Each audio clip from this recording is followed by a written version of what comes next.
ایک اللہ والے نے اپنے مریدوں سے کہا کہ میں فلاں شہر جا رہا ہوں اور جھوٹوں کے محلے میں رہا کروں گا۔ مریدو، میں فلاں شہر جا رہا ہوں، جھوٹوں کے محلے میں رہا کروں گا، اگر تم مجھ سے ملنے آؤ تو جھوٹوں کے محلے میں آ جانا، میں تمہیں مل جاؤں گا۔ وہ اللہ والا نیک متقی پرہیزگار اللہ کا نیک بندہ، اللہ کا ولی اس شہر میں چلا گیا، جھوٹوں کے محلے میں رہنے لگا۔ کچھ دن بعد اس اللہ والے پیر کے چند مرید پیر کو ملنے گئے۔ شہر میں جا کر لوگوں سے پوچھنا شروع کر دیا کہ اس شہر میں جھوٹوں کا محلہ کون سا ہے، جھوٹوں کا محلہ کون سا ہے۔ جب یہ کہتے میاں اور شہر والوں یہاں ایک جھوٹوں کا محلہ ہے،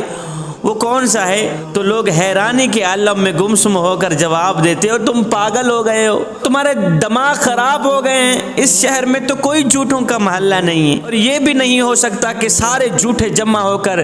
ایک ہی محلے میں رہ رہے ہوں۔ یہ جہاں بھی جاتے پوچھتے میاں یہاں ایک جھوٹوں کا محلہ ہے، ہمارا پیر ہمیں کہہ کے گیا تھا کہ فلاں شہر میں ایک جھوٹوں کا محلہ ہے،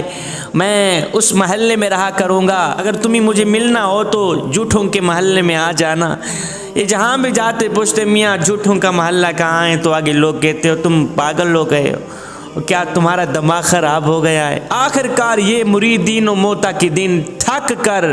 بے امید ہو کر شہر کے ایک کنارے قبرستان کی طرف جا نکلے۔ اب یہ مرید جیسے ہی قبرستان کی طرف جا نکلے تو دیکھ کر حیران رہ گئے کہ پیر صاحب اسی قبرستان میں بیٹھے ہوئے۔ پیر صاحب سے ملاقات کے بعد پوچھا گیا حضرت لوگوں نے ہمیں خوب پاگل بنایا، خوب پاگل کہا، شہر کے کسی کونے میں جھوٹوں کا محلہ نہ بتایا، آپ کہتے تھے کہ میں جھوٹوں کے محلے میں رہا کروں گا، ہم اس شہر میں آئے پوچھتے پوچھتے تھک گئے کہ جھوٹوں کا محلہ کہاں ہے، جھوٹوں کا محلہ تو ہمیں نہیں ملا، اور آپ قبرستان کے اندر بیٹھے ہوئے ہیں۔ ہے یہ سن کر اس اللہ والے نے فرمایا، کہا بیٹے دیکھو یہ قبرستان ہی تو جھوٹوں کا محلہ ہے، یہ قبرستان جھوٹوں کا ہی محلہ ہے، اس قبرستان میں رہنے والے سب لوگ جھوٹ ہی تو کہتے تھے، کہ کوئی کہتا تھا یہ گاؤں میرا ہے، کوئی کہتا تھا یہ شہر میرا ہے، کوئی کہتا تھا یہ زمین میری ہے، کوئی کہتا تھا یہ مکان میرا ہے، کوئی کہتا تھا یہ کوٹھی میری ہے، کوئی کہتا تھا یہ بنگلہ میرا ہے، کوئی کہتا تھا یہ مکان میرا ہے، یہ جائیداد میری ہے، یہ باغ میرے ہیں، یہ بھی میرا وہ بھی میرا، یہ اونٹ بھی میرا ہے، یہ بکری بھی میری ہے، یہ گائے بھی میری ہے۔ مریدو مجھے بتاؤ کہ آج ان کے پاس کیا ہے، مجھے بتایا جائے، میرا میرا میرا کرنے والے، میرا میرا میرا کہنے والے لوگوں کے پاس آج ہے ہی کیا؟ خوب دیکھ کر مجھے بتاؤ، یہ کوئی چیز اپنے ہاں لے کے آئیں؟ اور یہاں تک کہ ان کا جو کفن تھا، کفن، اس کفن کو بھی مٹی کھا گئی، نام کو بھی مٹی کھا گئی، موٹے تازے بدن کو بھی مٹی کھا گئی۔ وہ بھی میرا تھا، یہ بھی میرا تھا، وہ مربع بھی میرا، یہ شہر بھی میرا، یہ گاؤں بھی میرا، یہ جائیداد بھی میری، میری تو جہاں رہ گئی۔ مریدو خوب دیکھ کر مجھے بتاؤ، کیا یہ لوگ کچھ لے کر اپنے ساتھ آئے ہیں؟ اگر کچھ نہیں لے کر آئے تو پھر مجھے بتایا جائے ان کے دعوے جھوٹے نکلے یا نہ نکلے، اور یہ سارے جھوٹے نکلے یا نہ نکلے۔ اگر ان کے دعوے جھوٹے نکلے ہیں تو پھر یہ جھوٹوں کا محلہ ہوا یا نہ ہوا؟ ہے جوانو،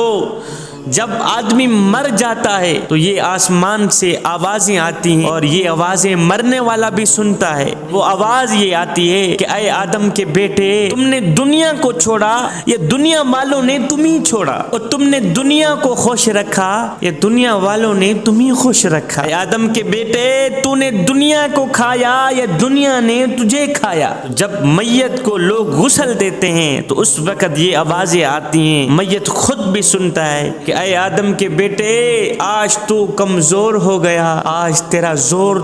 ٹوٹ گیا، طاقت رکھنے والے، قوت رکھنے والے، مجھے بتا آج تیرا زور کہاں گیا، آج تیری میں کہاں گئی؟ اب تو بولتا نہیں ہے، تیری باتیں کہاں گئی؟ اب تو اکیلا ہے، آج تو اکیلا ہے، بتا تیرے ساتھی کہاں گئے؟ اور جب مردے کو لوگ کفن پہناتے ہیں تو یہ آوازیں آتی ہیں، اور مردہ خود بھی سنتا ہے کہ اے آدم کے بیٹے، آج تو سفر میں ہاتھ خالی چلا ہے، اب تو دنیا میں کبھی نہیں آئے گا،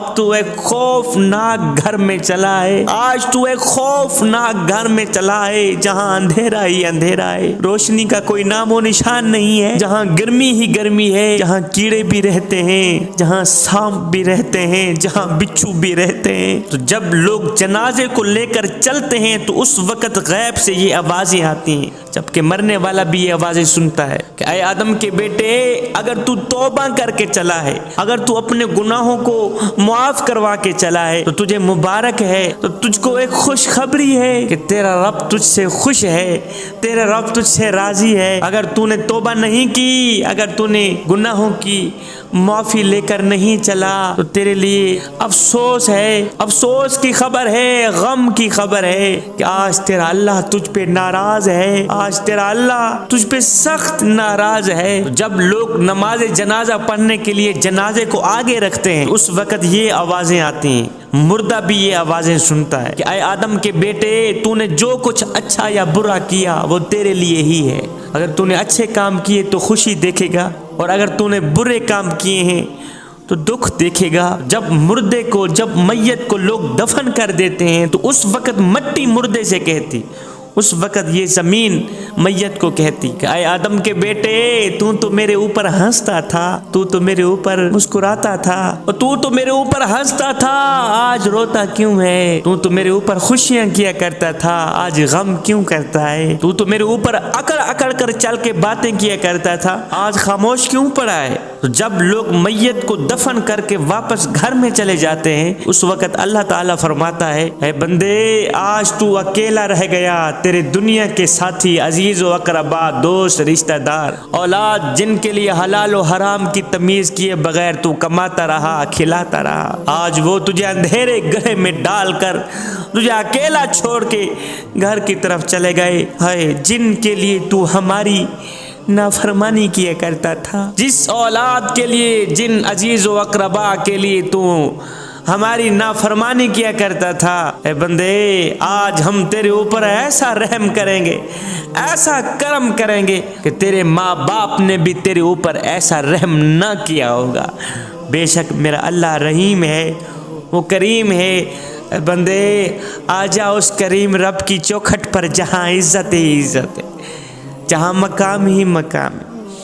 میرا اللہ فرماتا ہے میرے بندے، میرے دروازے پر اگر فرعون آ جاتا میں تو فرعون کو بھی بخشنے کے لیے تیار تھا، تو ویسے ہی میرا اپنا ہے، تو میرے حبیب کا امتی ہے۔ اے بندے ایک بار تو میری چوکھٹ پہ آ کر تو دیکھ، ایک بار اپنا دامن پھیلا کر تو دیکھ، اور بخشش کی حد نہ کر دو، مجھے رب العالمین بھی نہ کہہ، بخشش کی انتہا نہ کر دو، مجھے رب العالمین بھی نہ کہنا۔ بچہ دنیا میں صرف ایک ہی ہنر لے کر آتا ہے، وہ ہے رونا۔ بچہ رو رو کر اپنی ماں سے ہر بات منوا لیتا ہے۔ ہائے کتنے کم بخت لوگ نکلے ہم، کتنے بدقسمت لوگ نکلے ہم کہ ہم رو رو کر اس اپنے رب سے اپنے گناہوں کی بخشش بھی نہ کروا سکے، جو ایک ماں سے نہیں 70 ماؤں سے بھی زیادہ محبت کرنے والا۔